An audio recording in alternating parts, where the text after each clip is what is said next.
In this video, we want to streamline creating an interactive map, such as this that you can see embedded in a final report, get some summary information from the map, where the input comes from CSV file or Excel sheet that you perhaps already have.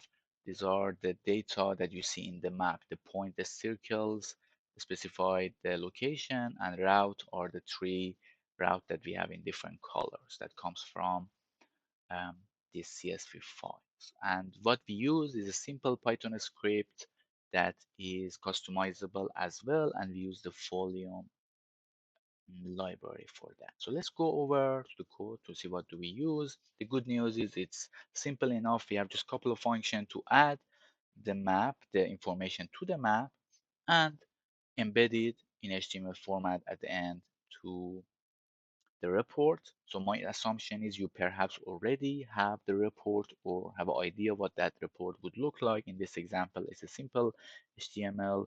The only new thing here is I create a frame inside that report to embed the map layer or map HTML that we create. So let's look at what do we have. Again, so I already show you the CSV format that we had, and the global variables that we have here is here just the input information. These two are the output information. So this gives you the only the map, the layer, the map, which we embedded inside a frame in the final report. So this is something that you perhaps already is given to you, but we again created from scratch for in a simple report here. Load data and load routes really is just two data quality simple checks for the two CSV file. You may want to skip this, but this is for example where I check, make sure that the latitudes are numeric, the column names are as I expect, and other information you may want to add. And same thing for the route. If where we expect number or string, it is the case, especially if you're talking about a streamlined process, something that you may want to do. So that's the one of the first main function that actually creates the map. And this is the where I can plug in the recent video that I did using Folium, where we create a interactive city map with lots of different elements, even adding something such as heat map, routes, landmarks, so on and so forth. We can toggle through them, and you can find that video in description. So because of that, I'm a little bit more brief in going through that information. So here we're defining some of the input arguments that we use in creating the map. For example, this is the baseline layer. That's just the empty map that specify where your map you want to start and how much you want to zoom and what the background look like. So this is one of the predetermined available map settings that we have. Gives you that light map that I had, light colorish. So there are other options if you look into Folium documentation that you can utilize. Then in these two other loops are simply just add the points using circle maker to that M object, which is our baseline map. That would be the first layer. The second layer is on top of the baseline layer is the route that we use polyline. And again, I had another video also specifically on polyline, which is quite frequently used in as one of the functions in Folium. And we also add some other customs for customized information in opacity, weight, color of the routes, and how we want them to look like, their appearance. So if we run everything here, that's the created map that we will just go through. What it gives us, what it gives us is that test HTML, and that is actually it's the same as the location map that I had because we add everything and we create now this. Let me get rid of this. So this is the test file that we created, and this gives us the final output, one step before the final output, because it only gives us the map, but we want to embed this in a report.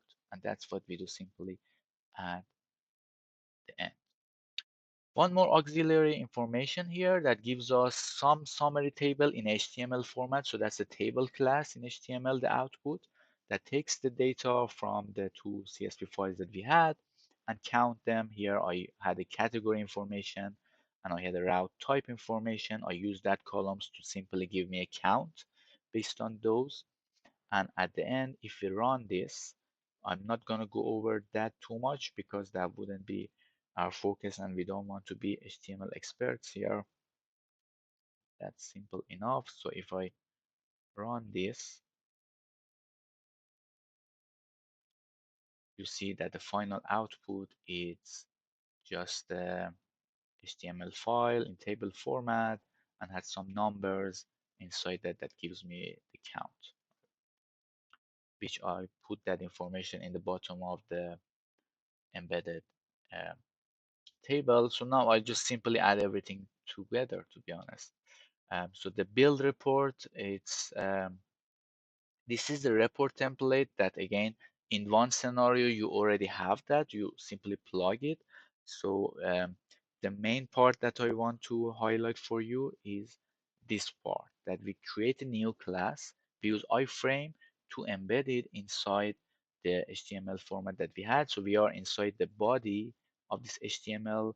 This report is simple enough. It's just the title and some header information we have here, and then at the bottom we have some other text. Here is the two information we added. We added a map wrapper, just the name became as a new class, and the summary table, right? So this is the two new information. Where they come from? They come from the two previous functions that we just went through them. So on the header, so the code that you see here, that's the usual header type information that you have in your HTML. It just gives you the configuration how your HTML you want it to look like. Again, because we defined some new classes, we specify the information here on, for example, the margin border height, just to give you some sense of what we added here.